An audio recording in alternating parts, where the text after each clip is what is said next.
Module 2 बात करता है आपका proof and burden of proof, section 51 से 123 तक। तो आपसे सवाल पूछ रहा है कि कौन सा फैक्ट है जिसको आपको प्रूव करने की जरूरत नहीं है। ठीक है, तो बेसिकली 3 फैक्ट ऐसे होते हैं जिसको आपको प्रूफ करने की जरूरत नहीं होती। सबसे पहला ऐसा फैक्ट जो आपने एडमिट किया हो, ठीक है, कि ये ट्रू है। तो आपने एक बार एडमिट कर लिया कि ये सच है, तो फिर आपको प्रूफ करने की उसको जरूरत नहीं है, जो एडमिट हो चुका है ऑलरेडी, ठीक है, कोर्ट के द्वारा। दूसरा है जुडिशियल नोटिस्ड। ठीक है, जुडिशियली नोटिस्ड का मतलब जिसको आपने कोर्ट में दिया और कोर्ट ने उसको ट्रू मान लिया, ठीक है, तो वो भी जुडिशियल नोटिस्ड जो फैक्ट होते हैं उसको भी फिर आपको प्रूव करने की जरूरत नहीं पड़ती। ठीक है, और तीसरा है which are already known to the court. ठीक है, कोई ऐसा फैक्ट जो जिसका संज्ञान कोर्ट ने पहले ही ले रखा है, ठीक है, जो कोर्ट के पास पहले से ही मौजूद है, ठीक है, तो उसको भी आपको प्रूव करने की जरूरत नहीं होती है। तो 3 फैक्ट ऐसे हैं जिसको प्रूव करने की जरूरत नहीं है। सबसे पहला एडमिटेड फैक्ट, दूसरा जुडिशियली नोटिस्ड फैक्ट, और तीसरा any fact which is already known to the court. ठीक है, तो ये 3 टाइप के जो फैक्ट होते हैं उसको प्रूव करने की जरूरत नहीं होती है। आपका मॉड्यूल 2 का पार्ट दूसरा है ओरल एविडेंस और डॉक्यूमेंट्री एविडेंस। तो ओरल एविडेंस का मतलब मैंने बताया था कि आप जो भी एविडेंस बोल के देते हो, ठीक है, ऐसा कोई एविडेंस जो डॉक्यूमेंट के फॉर्म में ना हो, ठीक है, तो डॉक्यूमेंट के फॉर्म में ना हो तो आप बोल के दे रहे हो, इसका मतलब टेस्टिमनी है। ठीक है, तो आप जो भी एविडेंस बोल के देते हो वो ओरल एविडेंस होता है। ठीक है, अपार्ट फ्रॉम ओरल एविडेंस सारा जो है डॉक्यूमेंट्री एविडेंस होता है। ठीक है, आपको पता होगा भारतीय साक्ष्य अधिनियम के अंदर मेजर 2 तरीके के एविडेंस होते हैं। एक तो ओरल, या तो आप बोल के दो या तो आप लिखित में दो। तो बोल के दोगे तो ओरल हो गया और लिखित में दोगे तो डॉक्यूमेंट पे लिखोगे। ठीक है, तो कोई भी टाइप का डॉक्यूमेंटेड फॉर्म में अगर कोई एविडेंस है तो वो डॉक्यूमेंट्री एविडेंस है, अदरवाइज वो ओरल होगा। ठीक है, डॉक्यूमेंट्री एविडेंस के अंदर अभी जो हाल ही में अपना आपने देखा होगा भारतीय साक्ष्य अधिनियम में इलेक्ट्रॉनिक रिकॉर्ड को बहुत ज्यादा तवज्जो दिया गया है। ठीक है, इलेक्ट्रॉनिक एविडेंस का मतलब व्हाट्सएप चैट, डिजिटली जो भी है, ठीक है, ईमेल किया, जीमेल किया, कैश ट्रांजैक्शन है, कुछ भी है, अगर वो डिजिटल एविडेंस है, ठीक है, इलेक्ट्रॉनिक एविडेंस है, तो उसको भी जो है हम डॉक्यूमेंट्री एविडेंस के अंदर ही कवर करते हैं। ठीक है, तीसरा टॉपिक है आपका proof of electronic evidence. Electronic evidence को आप प्रूफ कैसे करोगे? ठीक है, तो इलेक्ट्रॉनिक एविडेंस जो है, जैसे मान के चलो मैंने बताया था इलेक्ट्रॉनिक एविडेंस का एग्जांपल, कोई भी व्हाट्सएप चैट है, ठीक है, किसी मोबाइल से या लैपटॉप से या कंप्यूटर से, जो भी है, जिससे भी आपने मैसेजेस का ट्रांजेक्शन करा हो, जैसे एक मोबाइल से दूसरे मोबाइल में जीमेल किया हो, मेल किया हो, व्हाट्सएप चैट किया हो, राइट, या किसी और मेथड से आपने कोई बातें की हो, लोकेशन है, डेटा है, वॉइस मेल है, ठीक है, वेबसाइट है, इस तरीके की जो भी चीजें हैं, ठीक है, वो इलेक्ट्रॉनिक रिकॉर्ड में आता है। ठीक है, इलेक्ट्रॉनिक रिकॉर्ड जो होता है उसको प्रूव करने के लिए कोर्ट में सेक्शन 63 के अंदर कुछ बातें दी गई हैं, सेक्शन 65 में कुछ बातें दी गई हैं, ठीक है, जिसको आपको फुलफिल करना होता है। ठीक है, आप जब प्रैक्टिकली कोर्ट में जब कोई एविडेंस लगाओगे, खास करके चेक बाउंस के केस में हम लगाते हैं ना कि सर हमने ये देखिए उनको 50,000 भेजा था ऑनलाइन, तो उन्होंने वो पैसा नहीं दिया, ठीक है, उसके बदले मुझे चेक मिला था, तो हमने चेक कोर्ट में ये बैंक में डाला और वो डिसऑनर हो गया, तो आपके पास कैश ट्रांजेक्शन है ऑनलाइन, ठीक है, अब वो ऑनलाइन लगाओगे, ऑनलाइन वाला इलेक्ट्रॉनिक एविडेंस, तो उसके साथ 65B का एप्लीकेशन लगाना होता है। ठीक है, तब वो जाके आप कोर्ट में लगा सकते हो। तो 65B में है क्या? तो 65B में देखिए क्या है। This section outline the condition for admissibility of electronic records. ठीक है, इलेक्ट्रॉनिक रिकॉर्ड्स, हर इलेक्ट्रॉनिक रिकॉर्ड कोर्ट में एडमिसिबल नहीं है।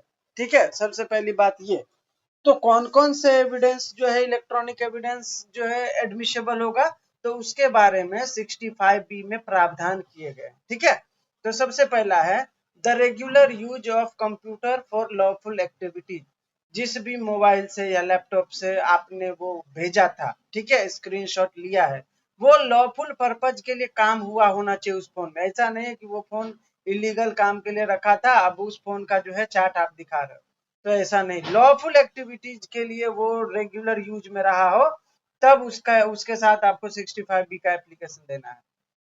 दूसरा है regular feeding of information into the computer, ठीक है, प्रॉपर कंप्यूटर ऑपरेशन। चौथा है एक्यूरेट प्रोडक्ट, एक सेकंड, कोई आया यार, कौन आया अभी, एक सेकंड, सॉरी। हाँ, ठीक है। इसके बाद है एक्यूरेट रिप्रोडक्शन ऑफ इंफॉर्मेशन, ठीक है, इन case of records generated by an electronic process और सिस्टम और any data copied from such process or system, the record or data must be certified by a qualified individual, ठीक है। कोई भी computer है या किसी भी इलेक्ट्रॉनिक रिकॉर्ड को आप अगर कोर्ट में एविडेंस के तौर पे लगाना चाहते हो, तो उसको सर्टिफाइड करना पड़ता है। सर्टिफाई मतलब या तो आपको नोटरी कराना होता है, या तो आपको जेसी के पास, जैसे बोरीवली कोर्ट में जाओगे तो वो जो जेसी है आपको 65B का तो लगाना ही पड़ेगा। क्यों? क्योंकि आपको ये बताना है ना कि ये जो मोबाइल, जिस भी मोबाइल से लिया गया है, वो मोबाइल लॉफुली यूज हो रहा था, ठीक है, इसमें कोई भी इलीगल ट्रांजेक्शन नहीं हुए हैं, ठीक है, ये जो कंप्यूटर है अभी भी चल रहा है ये फोन, ठीक है। ऐसा नहीं है कि कोई पुराने फोन का, बंद फोन का आप डेटा लेके आ जाओ, ऐसा नहीं होना चाहिए।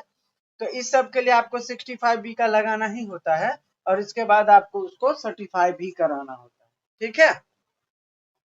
तो ये है। इसके बाद है आपका, ये हो गया प्रूफ ऑफ इलेक्ट्रॉनिक एविडेंस के बारे में, ठीक है। इसके बाद इसमें कुछ प्राइमरी एविडेंस के भी बारे में बताया गया है।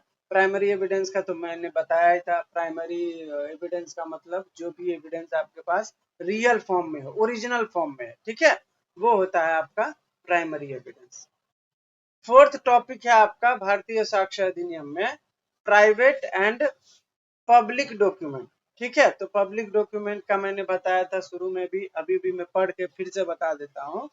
द भारतीय साक्ष्य अधिनियम of 2023 define public document as official records, ठीक है, and acts, while private document are all other documents, ठीक है। जो सरकारी रिकॉर्ड में है, ठीक है, ऑफिशियल रिकॉर्ड में, या कोई भी ऐसा एक्ट है, तो वो पब्लिक डॉक्यूमेंट हो गया, ठीक है। अदरवाइज सारे प्राइवेट डॉक्यूमेंट हो गए, ठीक है। अभी दोनों में डिस्टिंग्विश क्या है, ठीक है, दोनों में फर्क क्या है, तो देखिए। Public document, public documents are authenticated by the public officer, ठीक है, सबसे पहली बात ये है। इसके बाद दूसरा है आपका are made available to the public for use and reference. जो भी पब्लिक डॉक्यूमेंट है वो पब्लिक के लिए हमेशा अवेलेबल होता है कि आप उसको यूज कर सकते हो, रेफरेंस के लिए ले सकते हो। तीसरा है are presumed to be true, so additional proof is not always needed. अगर कोई भी गवर्नमेंट का पब्लिक डॉक्यूमेंट है, ठीक है, तो ये माना जाता है कि वो सही है, ठीक है, और उसके लिए आपको उसको प्रूव करने की जरूरत अलग से कोई भी एविडेंस लगा के नहीं करना है, ठीक है, नहीं करने की जरूरत है। इसके बाद है include records and act of recognised authority such as government official bodies tribunal. Example include birth certificate, incorporation document, annual return and balance sheet, ठीक है। तो ये जो है आपका पब्लिक डॉक्यूमेंट में आता है। अगला है private document. Private documents are prepared between individual, ठीक है, for business transaction and communication are kept by private individuals, are not available to the public, ठीक है। मैं हूं, अनीता मैडम है, हम दोनों के बीच कोई कॉन्ट्रैक्ट हुआ, मान के चलो, ठीक है, कि भाई मुझे ये जमीन बेचना है और उनको खरीदना है, तो हम दोनों के बीच जो भी सेल एग्रीमेंट बना वो हमारा प्राइवेट डॉक्यूमेंट हो गया, ठीक है। ऐसा, तो इसमें दिया हुआ है, देखिए एग्जाम्पल भी दिया हुआ है। Example includes contract, deeds and wills. मैं मेरे पास बहुत प्रॉपर्टी है, ठीक है, मैं मरते समय अपने बच्चों के लिए बिल बना के गया, तो बिल क्या हो गया, बिल मेरा प्राइवेट डॉक्यूमेंट हो गया, ठीक है। वो सरकारी दस्तावेज थोड़ी है कि कहीं भी मिल जाएगा आपको, ऐसा। तो ये दोनों का फर्क आपसे पूछा गया था। अगला टॉपिक है आपका लॉ रिलेटिंग टू प्रिजम्पशन, ठीक है। वैसे प्रिजम्पशन के बारे में पढ़ेंगे तो बहुत सारा टॉपिक है, ठीक है। मेजर मेजर जो है मैंने कवर किया है, जो मैंने आपको भेजा भी है, ठीक है। देखो, law relating to presumption under Bharatiya Sakshya Adhiniyam 2023, presumption are crucial aspect of legal proceeding. Presumption का मतलब होता है मान के चलना, ठीक है। तो मेजर तीन तरीके का प्रिजम्पशन होता है, एक होता है मे प्रिज्म, एक होता है शैल प्रिज्म, और तीसरा होता है कंक्लूसिव प्रूफ, ठीक है। मे प्रिज्म में मतलब होता है कि कोर्ट का डिस्क्रिशन पावर है, ठीक है। अगर कोर्ट के पास कोई फैक्ट आया है तो कोर्ट को लगेगा कि ये सच है तो मानेंगे, नहीं लगेगा नहीं मानेंगे, सिंपल, ठीक है। शैल प्रिज्म का मानना यह है कि कोई भी फैक्ट अगर आपके पास आता है तो आपको मानना ही होगा, ठीक है, जब तक उसके कॉन्ट्राडिक्शन में कोई एविडेंस आपके पास न दिया जाए, ठीक है। और तीसरा होता है कंक्लूसिव प्रूफ। इसमें कोर्ट का जो प्रिजम्पशन होता है वो फिक्स होता है, ठीक है। उसमें आप अपनी बात रखने के लिए कोई भी एविडेंस दो तो कोर्ट उसको डिस अलाउ नहीं कर सकता, ठीक है। उस कोर्ट को मानना ही होगा। तो कंक्लूसिव प्रूफ का मतलब होता है कि भाई इसमें कोर्ट का कोई भी प्रिजम्पशन नहीं चलेगा, जो सच जो बताया जा रहा है वही कोर्ट को मानना है, और उसके कॉन्ट्राडिक्शन में कोई एविडेंस दिया भी जाए तो वो एक्सेप्टेबल नहीं है, ठीक है। जैसे मैंने आप लोगों को बताया था कंक्लूसिव प्रूफ के लिए कि वो लेजिटिमेट चाइल्ड वाला, ठीक है। अगर 180 दिन के भीतर शादी के कोई बच्चा होता है, ठीक है, तो ये माना जाता है कि वो बच्चे का बाप वही लड़का है जिसके साथ उसकी शादी हुई थी, ठीक है। अब इस बीच में वो महिला किसी के साथ भी फिजिकल हुई हो, इससे कोई मतलब नहीं है, ठीक है। अगर शादी कंटिन्यू रहा है और शादी के 180 दिन के भीतर बच्चा हुआ है तो ये माना जाएगा कि वो उसी का, ये कंक्लूसिव है, ठीक है। इसमें कोर्ट ये भी नहीं बोलेगा कि तू बता ये दूसरे का बच्चा कैसे है, नहीं बोलेगा कोर्ट, ठीक है। ऐसा इसके दरमियान प्रिजम्पशन कुछ और चीजों के लिए भी दिया गया है, ये मेन तीन ही टाइप के होते हैं, ठीक है। लेकिन कुछ चीजों के लिए प्रिजम्पशन दिया गया है, जैसे एक होता है जनरल प्रिजम्पशन, ठीक है। कोई भी फैक्ट आया या कोई भी ह्यूमन कंडक्ट है या पब्लिक या प्राइवेट बिजनेस से रिलेटेड है, तो उसमें अगर कोई कोर्ट जो है प्रिजम्पशन करता है किसी फैक्ट के ऊपर तो वो जनरल प्रिजम्पशन होता है, ठीक है। दूसरा है प्रिजम्पशन एज टू डॉक्यूमेंट। कोई डॉक्यूमेंट है, ठीक है, उस पर किसी का सिग्नेचर है और मान के चलो वो डॉक्यूमेंट 30 इयर्स पुराना है, ठीक है। तो उस केस में क्या, तो उस केस में ये है कि कोर्ट ये मानेगा कि वो जो डॉक्यूमेंट है जिसके भी कस्टडी में था, अगर वो कस्टडी सेफ रहा है तो वो सिग्नेचर उसी व्यक्ति का है जिसके संरक्षण में वो डॉक्यूमेंट था, ठीक है। तो 30 इयर्स ओल्ड के केस में कोर्ट यही प्रिज्यूम करता है अगर सेफ कस्टडी में रहा हो तो, ठीक है, कि वो उसी बंदे का है जिसके पास वो था। दूसरा है presumption in certain relationship context, ठीक है। when individual have been demonstrably acting as partners, एक सेकंड, हाँ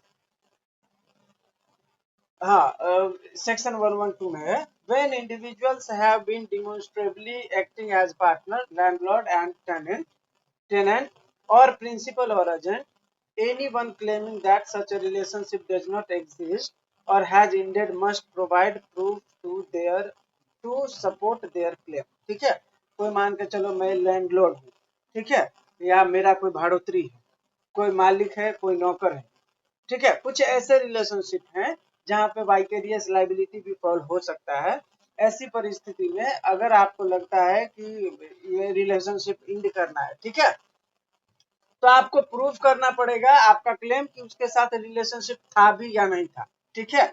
ऐसा नहीं है जैसे मान के चलो मैं बोलूंगा कि उसने मुझे भाड़ा नहीं दिया, तो मैं किस मुंह से बोलूंगा, पहले तो मुझे ये साबित करना पड़ेगा ना कि वो मेरा टेनेंट है भी या नहीं, ठीक है। तो मैं मेरे क्लेम के लिए मुझे ये प्रूफ करना पड़ेगा कि हम दोनों का रिलेशनशिप था भी या नहीं था, ठीक है।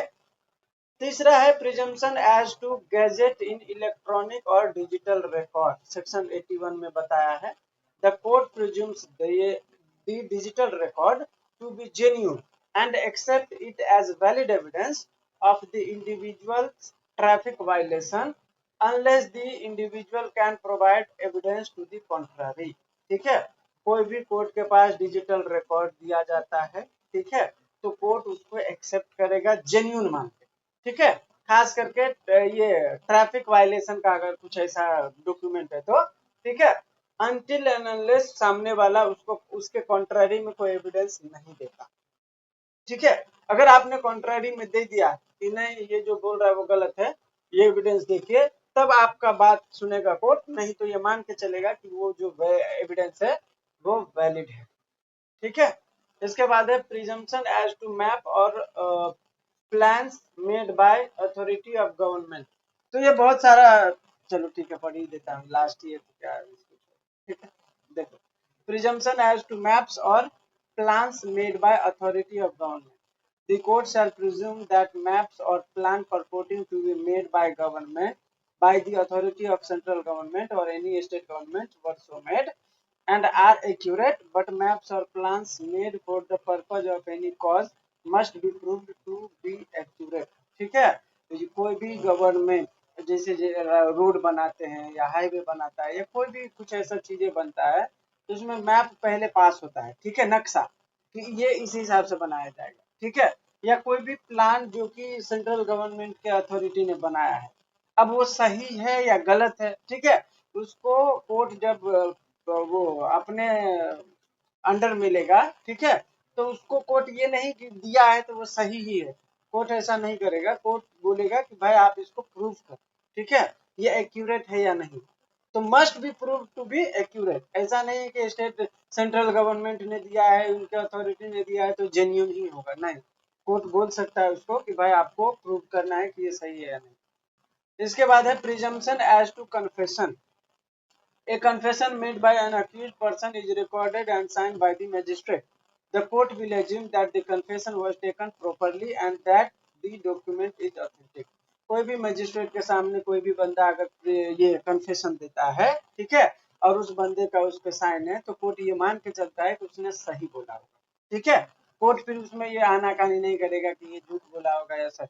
अगर मजिस्ट्रेट के सामने उसने कन्फेस किया है और उसने सिग्नेचर भी किया है उसके ऊपर, ठीक है, और मजिस्ट्रेट ने भी साइन कर दिया कि हाँ ठीक है इसका कन्फेशन सही है, तो वो वैलिड है, ठीक है, और उसको ऑथेंटिक माना जाएगा। Presumption as to signature writing और सील। कोई भी दस्तावेज है जिसपे सिग्नेचर हुआ है किसी का, ठीक है, या कोई सील है तो उसका क्या है, तो the court can use comparison to verify the authenticity of signature, writing or seals, including finger impression. कोई भी ऐसा दस्तावेज है जिसको सिग्नेचर के आधार पर, राइटिंग के आधार पर या सील के आधार पर प्रिज्यूम करना है कि ये सच है या नहीं है, तो कोर्ट कंपैरिजन करके वेरीफाई कर सकता है उसके ऑथेंसिटी का। ठीक है, जैसे कोई किसी ने सिग्नेचर किया तो कोर्ट बोल सकता है कि भाई आप मेरे सामने सिग्नेचर करो, ठीक है, और फिर कोर्ट जो है उसका कंपैरिजन करेगा कि भाई दोनों साइन मिल रहा है या नहीं मिल रहा है, तब कोर्ट जो है उसको वेरीफाई करके ऑथेंटिक मानेगा। फिर मैंने आपको शुरू में ही बताया था शैल प्रिज्म और मे प्रिज्म। मे प्रिज्म का मतलब कोर्ट के ऊपर है वो माने या ना माने, शैल प्रिज्म का मतलब है कोर्ट को मानना पड़ेगा, ठीक है, जब तक आप कोई उसके कॉन्ट्ररी में कोई एविडेंस नहीं दे देते। नेक्स्ट टॉपिक है आपका एक exclusion of oral by documentary evidence. तो ये मैंने आपको पहले भी बताया था कि कोई भी ओरल एविडेंस है, ठीक है, ओरल आपने दे रहे हो, लेकिन आपके पास उसके अलावा डॉक्यूमेंट्री एविडेंस है तो आपको फिर ओरल देने की जरूरत नहीं। ठीक है, जैसे मान के चलिए मेरा और अनिता मैडम में रूम का एग्रीमेंट बना, ठीक है, अब मैं कोर्ट में बोल रहा हूँ कि सर ये एग्रीमेंट, ये जो हमारा भाड़े पर है, ये इसका मालिक मैं हूँ और वो भाड़ोत्री है, ठीक है, उन्होंने 20,000 डिपॉजिट भी दिया था लेकिन अभी भाड़ा देने से मना कर रहा है, हमारा भाड़ा 7,000 पे बात हुआ था, अभी वो 5,000 दे रहा है। ठीक है, तो ये मैं मुंह से कोर्ट में बोल रहा हूँ, जबकि मेरे पास एग्रीमेंट बना है, मैं कोर्ट में एग्रीमेंट दे दूं तो मुझे बोलने की जरूरत पड़ेगी क्या? नहीं, कोर्ट ऐसे ही समझ जाएगा कि भाई डॉक्यूमेंट है तो आपके पास। तो जैसे ही आप डॉक्यूमेंट्री एविडेंस देते हो, ओरल एग्जम्प्ट हो जाता है, एक्सक्लूड हो जाता है, ठीक है, फिर ओरल की जरूरत है ही नहीं। तो यही है आपका एक्सक्लूजन ऑफ ओरल। ठीक है, सातवां है आपका rules relating to burden of proof. Burden of proof का के रिलेटेड रूल क्या है? तो रूल ये है, सबसे पहली बात कि सिविल मैटर होगा तो प्लेंटिफ के ऊपर बर्डन होता है, ठीक है, क्रिमिनल मैटर है तो उसमें पब्लिक प्रोसिक्यूटर के ऊपर बर्डन होता है। बर्डन इसलिए होता है क्योंकि आपने किसी को ड्रैग किया है, तो ये आपको प्रूफ करना पड़ेगा ना कि आपने क्यों उसको ड्रैग किया है। वो क्यों प्रूफ करेगा कि उसको क्यों ड्रैग किया गया है, बराबर। अगर मैं अनीता मैडम के ऊपर या किसी के ऊपर केस करता हूँ तो ये प्रूफ मुझे करना है ना कि मैं उसके ऊपर केस क्यों कर रहा हूँ। आज भी मेरा एक मैटर था बोरीवली कोर्ट में, वेरिफिकेशन के लिए था, ठीक है। वेरिफिकेशन में क्या पूछा जाता है, जब आप क्रिमिनल मैटर फाइल करोगे, ठीक है, तो आपका मैटर आपने एप्लीकेशन लगा दिया, ठीक है।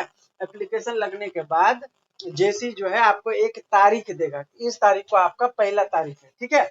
उस पे आपका वेरिफिकेशन होता है। वेरिफिकेशन क्यों होता है, इसलिए होता है, ठीक है, कि भाई आप पहले बताओ, आप जो सामने वाले के ऊपर केस कर रहे हो क्यों कर रहे हो, क्या आपके पास एविडेंस है। तो जज अब जब पहले क्या होता था, वेरिफिकेशन का इतना बर्डन नहीं था, ठीक है। आपने केस फाइल किया और सामने वाले को नोटिस मिल जाता था। अब ऐसा नहीं है, अब क्या है, अब पहले आपका वेरिफिकेशन होगा, ठीक है, कि आपने जो कंप्लेन फाइल किया है, पहले कोर्ट समझने की कोशिश करेगा कि इसमें जेन्युइननेस है भी या नहीं है, कि ऐसे ही मुंह उठा के आ गए हो कि भाई चलो कोर्ट है तो केस कर देते हैं, ऐसा नहीं है।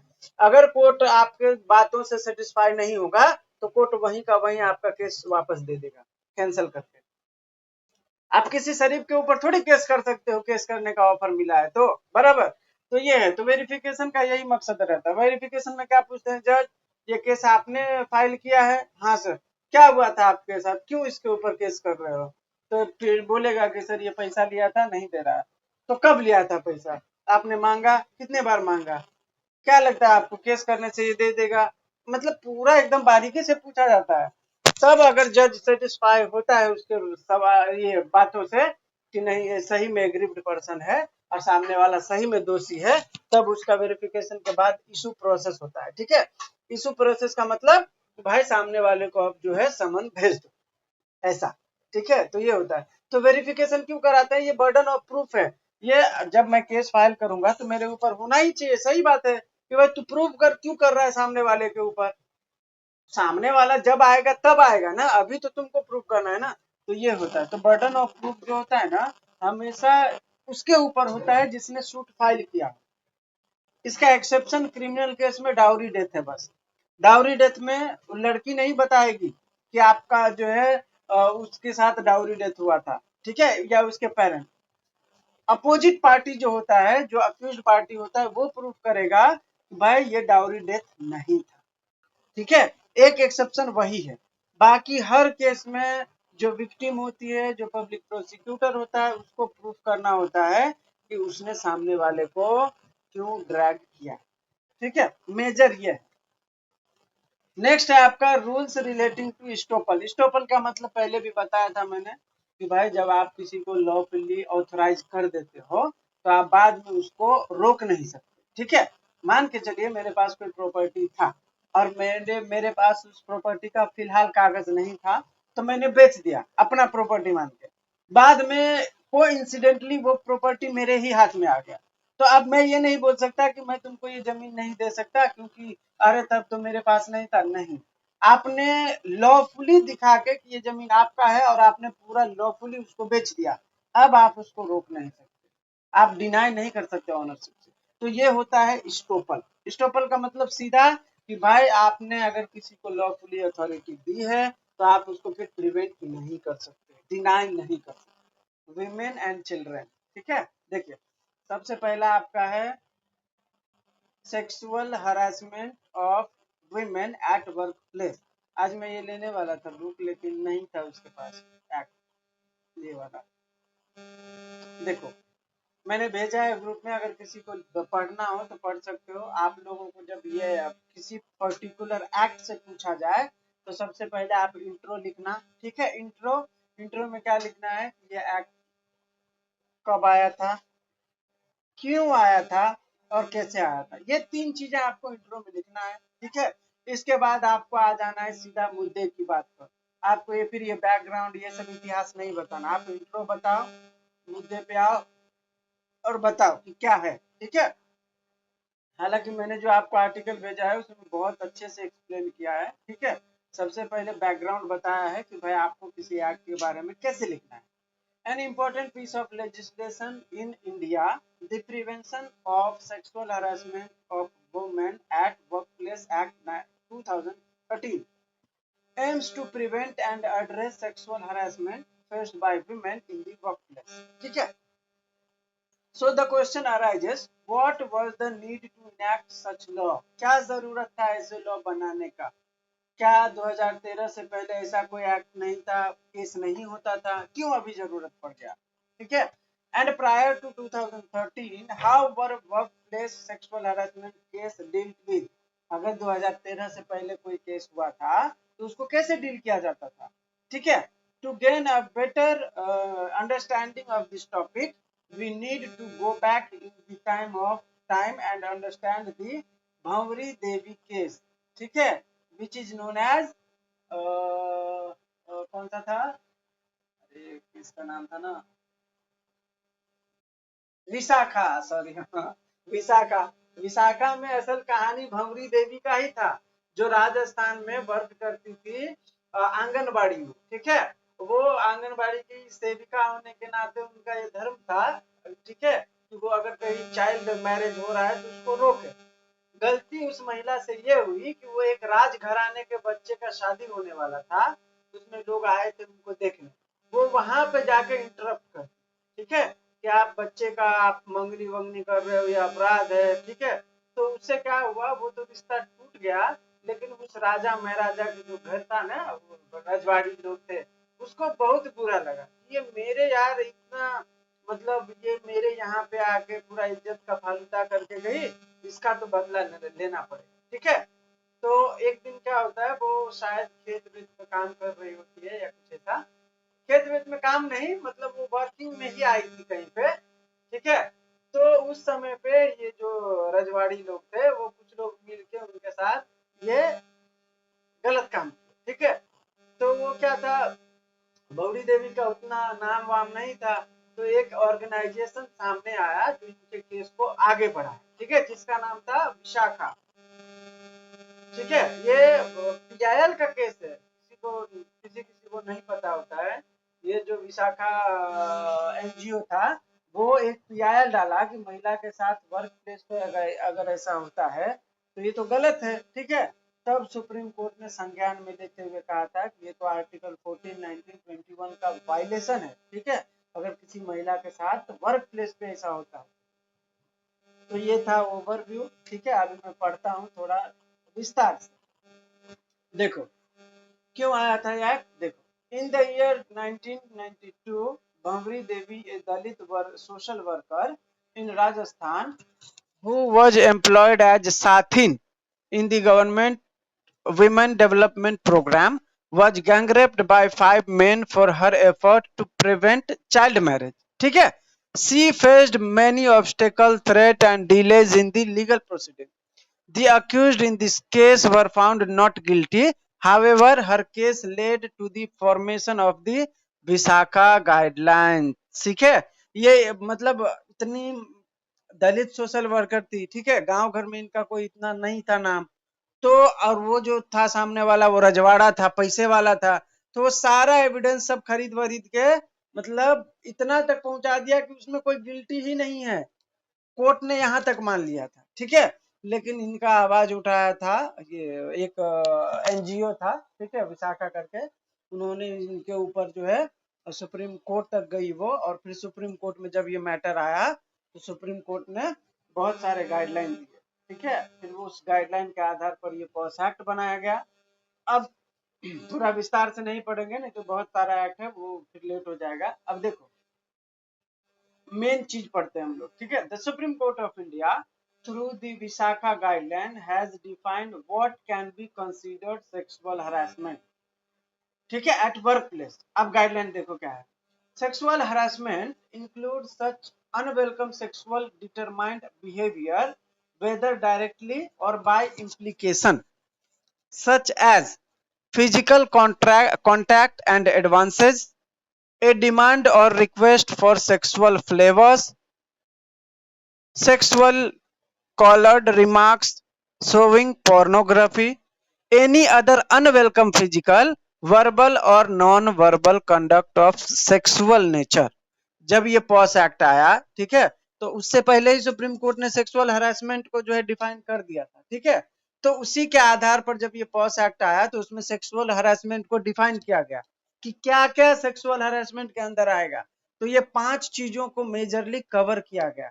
अगर आप किसी महिला को वर्क प्लेस पे उनके बिना सहमति से टच करते हो, हग करते हो, ठीक है, पिंच करते हो, ठीक है, अनवेलकम फिजिकल कांटेक्ट करने की कोशिश करते हो, या सेक्सुअली कलर रिमार्क करते हो, कुछ पोर्नोग्राफी दिखाते हो, ठीक है, या रिक्वेस्ट फॉर सेक्सुअल फेवर करते हो, तो ये सब जो है फिर सेक्सुअल हरासमेंट में आएगा। ये हुई मुद्दे की बात।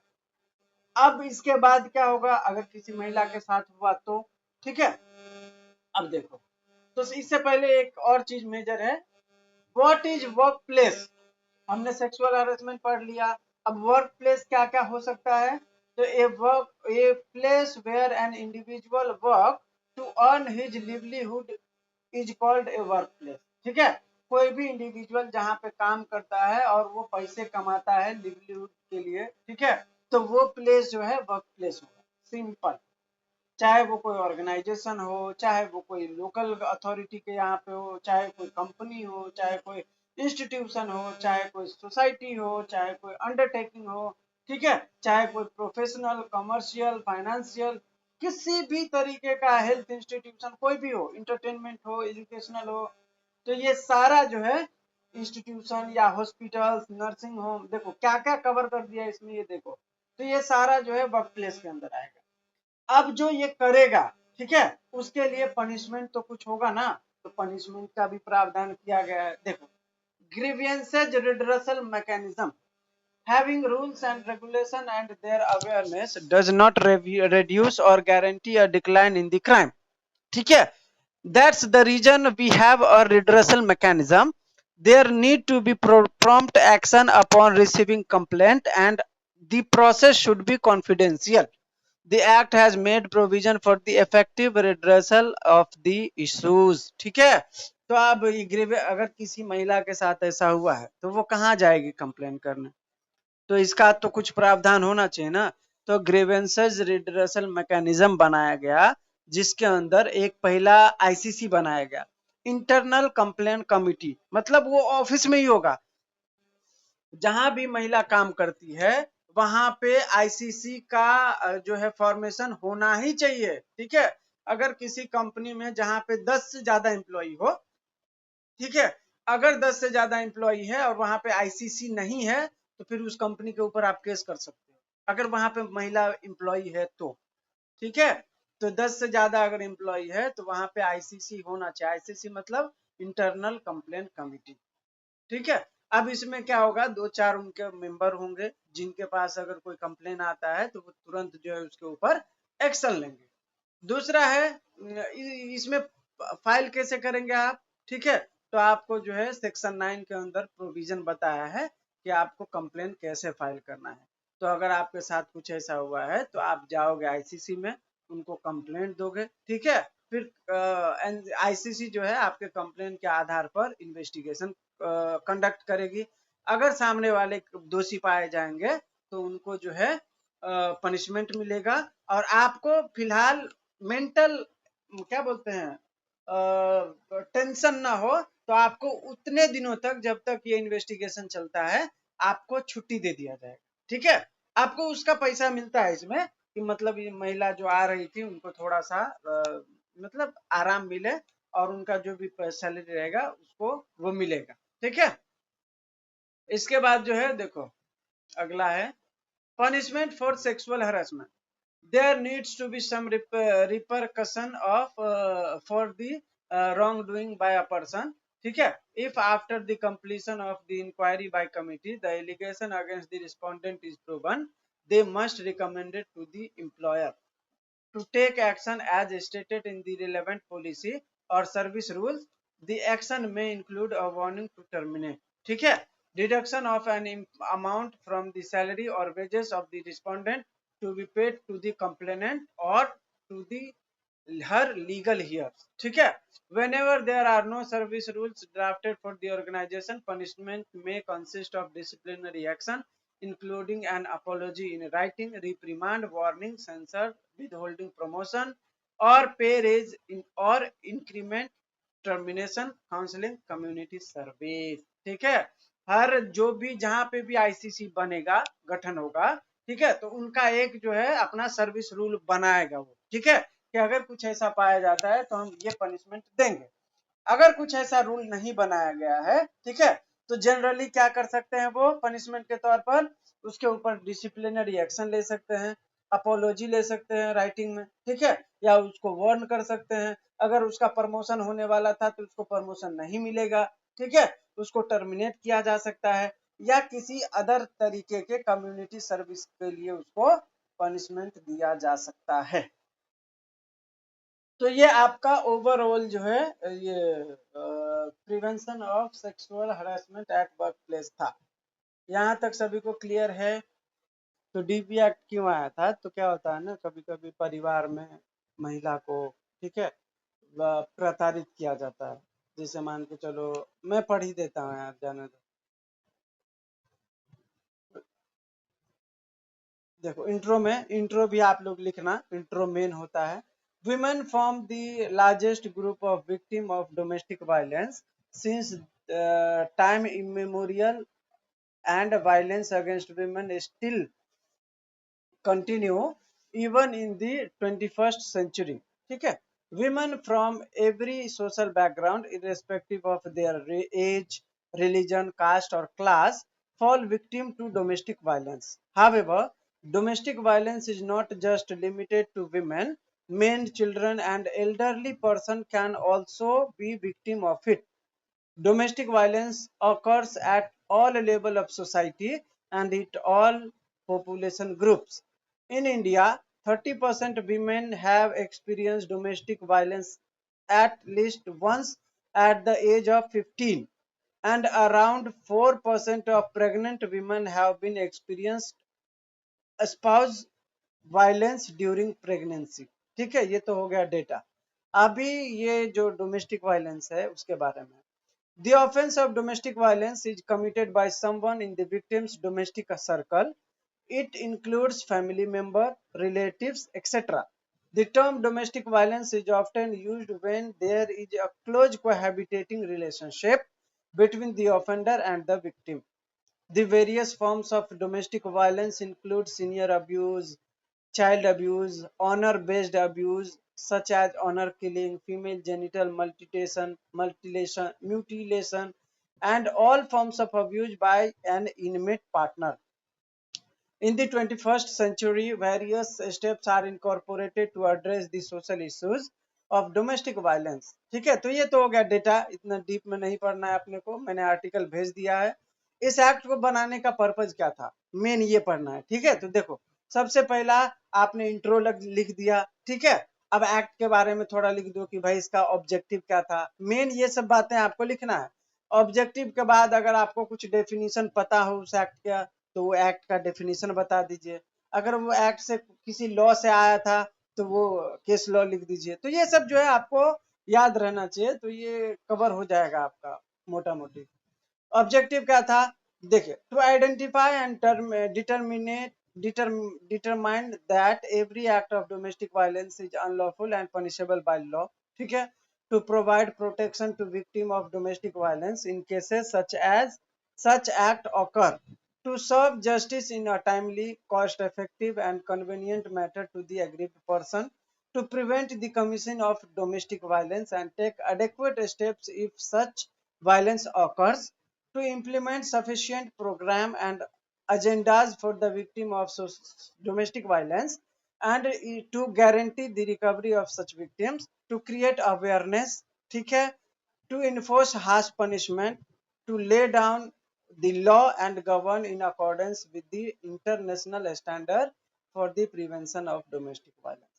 ठीक है, तो ये सब जो है, पहले बहुत सारा जो है डोमेस्टिक वायलेंस होता था, उसको प्रोटेक्ट करने के लिए, महिला को सेफ करने के लिए, ठीक है, अवेयरनेस प्रोग्राम करने के लिए, ठीक है, वो महिलाओं को जल्दी, जो भी डोमेस्टिक वायलेंस का शिकार है उनको इफेक्टिव जो है ये क्या बोलते हैं रिलीफ मिले, ठीक है, और सामने वाले को पनिशमेंट मिले। ये सब जो है पर्पस था इस लॉ को लाने का। अब इसके अंदर जो है प्रोटेक्शन ऑफिसर बनाए गए हैं, ठीक है, जो कहीं भी डीवी मैटर होगा तो प्रोटेक्शन ऑफिसर जो है फंक्शन करेगा, काम करेगा। अब क्या क्या करेगा प्रोटेक्शन ऑफिसर?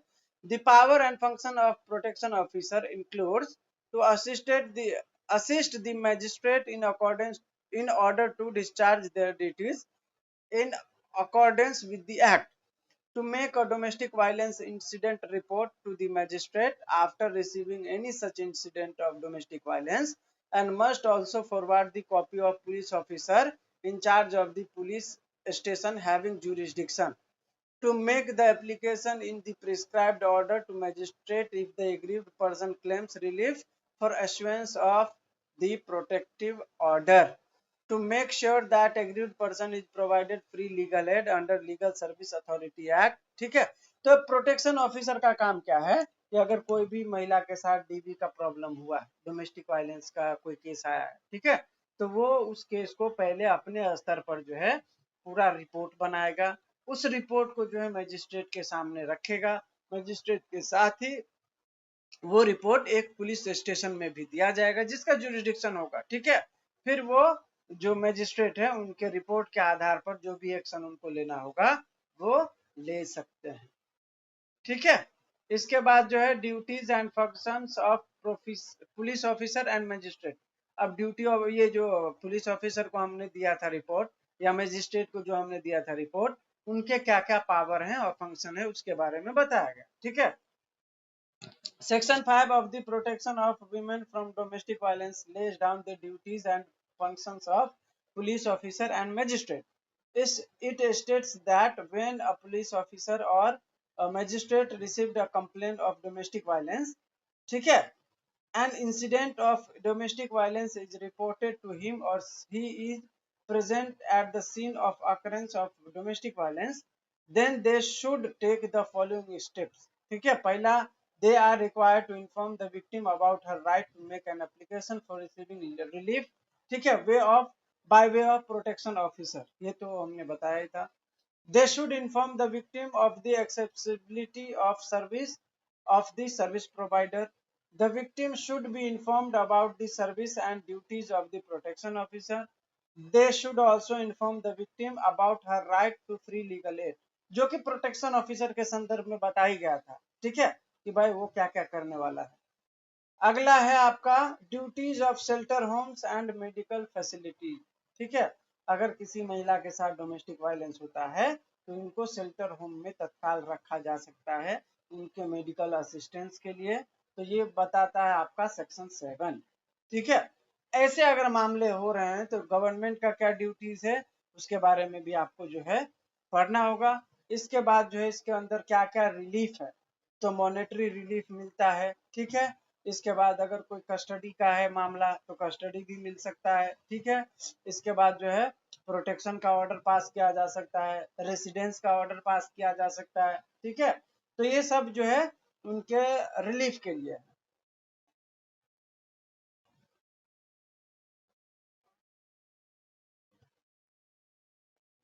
इसमें यार पनिशमेंट का कहीं नहीं दिखा रहा, क्यों?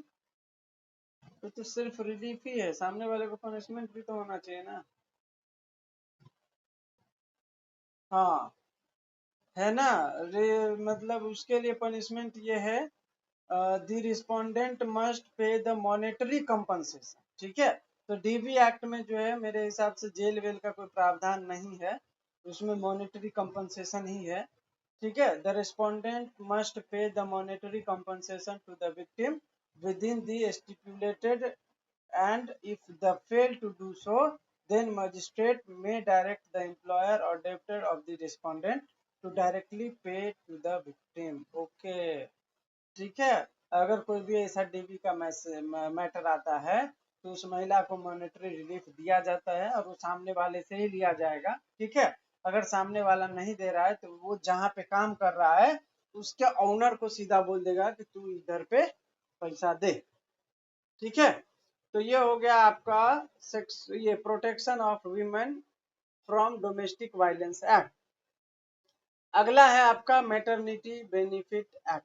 तो मैटरनिटी बेनिफिट एक्ट जो है महिलाओं के लिए बनाया गया था, सबसे पहली बात। ठीक है, इंट्रो पढ़ लेते हैं थोड़ा सा। In India the percentage of women engaged in employment is mere 26.97. This in turn means that three out of every four women are not employed or are not actively seeking any employment activities. In order to fuel female participation and engage more women in the workplace, the center implemented the maternity benefit act। ठीक है, महिलाओं की भागीदारी जो है employment में 26% ही है, जिसमें यह कहा गया है कि आउट ऑफ 4 वीमेन 3 महिला जो है अनएम्प्लॉयड है, वो काम नहीं कर रही, ऐसा।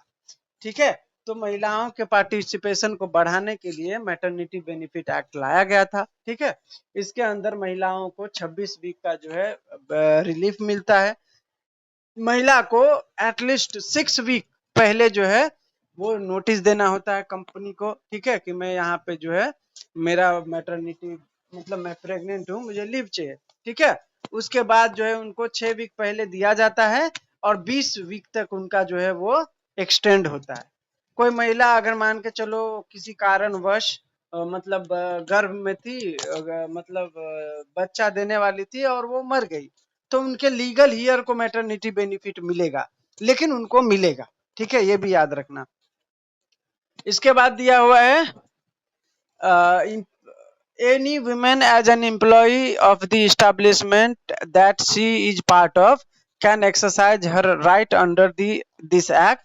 ठीक है, if she become eligible to do so। ठीक है, तो मैंने आप लोगों को शुरू में बताया था, किसी भी एम्प्लॉयमेंट में 1 साल के अंदर कुछ कितना दिन था, कुछ 80 डेज है वर्किंग। ठीक है, कि मतलब आपको 80 डेज वर्किंग होना ही चाहिए। अगर आप 80 डेज वर्किंग है आपका किसी भी कंपनी में, तो आप जो है ये क्या बोलते हैं इसको, मैटरनिटी बेनिफिट एक्ट के अंदर लेने के लिए जो है बेनिफिट एलिजिबल है। ठीक है, देखो 6 वीक जो है आपको immediately after her delivery date, miscarriage, medical termination. Okay okay okay okay, मतलब 26 वीक जो मिलता है ना आपको, वो मतलब कोई काम करने के बगैर आपको पगार मिलेगा, ऐसा ये बताया है। ठीक है, इसके बाद आगे है आपका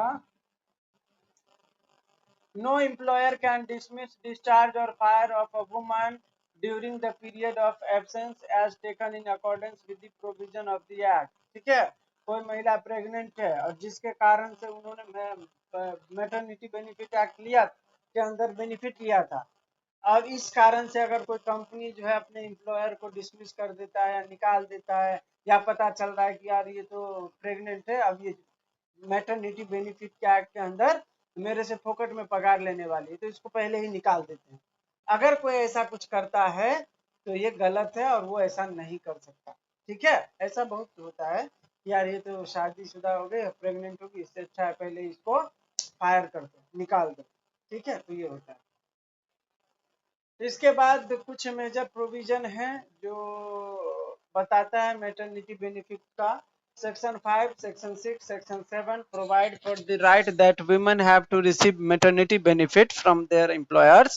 In accordance with section 5 subsection 2, a woman can only claim maternity benefit from an employer after completing a minimum period of 80 days।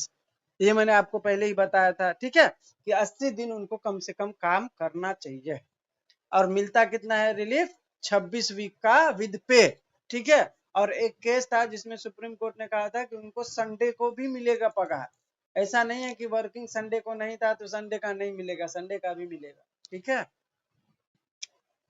तो बस यही सब है, इसमें और कुछ खास है नहीं। ठीक है, देखो in case of death, if a woman dies in the duration of period of maternity leave, ठीक है, as mention here and above, maternity benefit applicable her shall only be calculated till date of her death if the woman dies after giving birth to the child, thus resulting in the survival of the child, then the entirety of maternity benefit would be payable.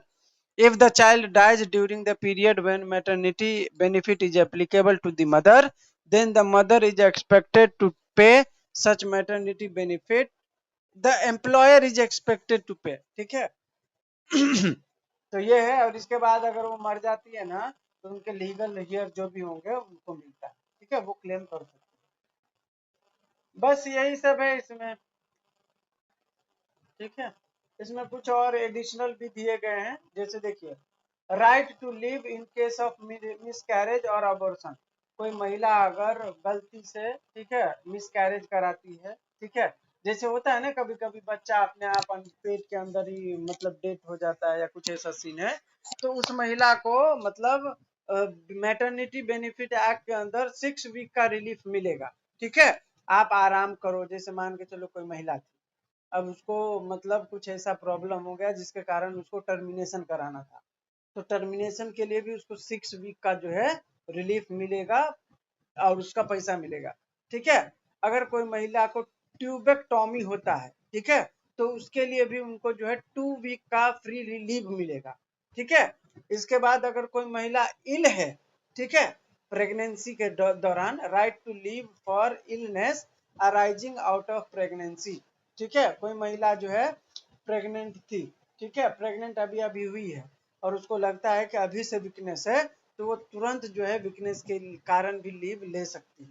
तो ये भी प्रावधान इसके अंदर बनाया गया है। इसके बाद इसमें कुछ और फैसिलिटी है। वर्क फ्रॉम होम कर सकती है वो महिला। अगर कोई महिला प्रेग्नेंट है, अगर वो चाहती है कि काम करना है तो वर्क फ्रॉम होम कर सकती है। नर्सिंग ब्रेक ले सकती है। उनको मेडिकल बोनस भी मिलेगा। ये सेक्शन 8 में बताया गया है। एम्प्लॉयर जो है उसको 1000 रुपया मेडिकल बोनस के तौर पर देगा। ठीक है, ये एक्ट कहाँ कहाँ अप्लाई होगा? तो हर जगह होगा जहां पे महिला वर्क करती है। ठीक है, चाहे वो फैक्ट्री हो, प्लांटेशन हो, शॉप हो, इस्टेब्लिशमेंट हो, इंस्टीट्यूशन हो, कुछ भी हो। ठीक है, तो ये मोटा मोटी ये एक्ट इसके बारे में बात करता है। Constitutional provision for child in Indian constitution. The Constitution of India has several provisions that protect children, including right to education, protection from exploitation, and equal opportunity.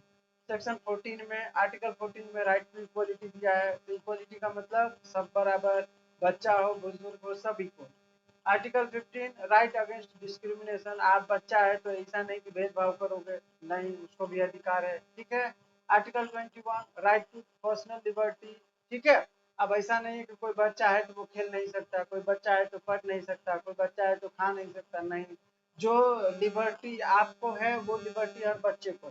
ठीक है, article 21 free and compulsory education. हर बच्चों को 6 साल से 14 साल तक का जो बच्चा है उसको फ्री एंड कंपलसरी एजुकेशन का अधिकार है। आर्टिकल 23 प्रोटेक्शन फ्रॉम ट्रैफिकिंग और फोर्स लेबर। आप जबरदस्ती उससे काम नहीं करा सकते। ठीक है, ऐसा। Article 39F right to equal opportunity and facilities to develop a healthy manner. ठीक है, मतलब किसी भी बच्चे को इक्वल अपॉर्चुनिटी मिलना चाहिए। ऐसा नहीं है कि ब्राह्मण का बेटा है तो वो करेगा और किसी जात का बच्चा है तो नहीं करेगा, नहीं, सबके लिए। अगर कोई ब्राह्मण का बेटा चाहे तो जो कर सकता है वो लोअर कास्ट के बच्चे भी कर सकते हैं। इक्वल अपॉर्चुनिटी सबको मिलेगा। ठीक है, ऐसा। Article 45 early childhood care. ठीक है, इसके बाद है article 46 protection of weaker section. ठीक है, जो भी गरीब वीकर सेक्शन में बच्चे पलते हैं, जन्म लेते हैं, उनको ट्रीटमेंट के लिए, उनके प्रोटेक्शन के लिए 46 बात करता है। ठीक है, 47 right to nutrition and improve public health. तो ये सब हालांकि डीपीएसपी में आता है, तो गवर्नमेंट इसके ऊपर काम करेगा। ये अधिकार नहीं है, ये जो है प्रिविलेज है जो गवर्नमेंट देती है। ठीक है, तो ये आपका हो गया मोटा मोटी इंटरनल एग्जाम का प्रिपरेशन। उम्मीद है सभी को समझ में आया हो।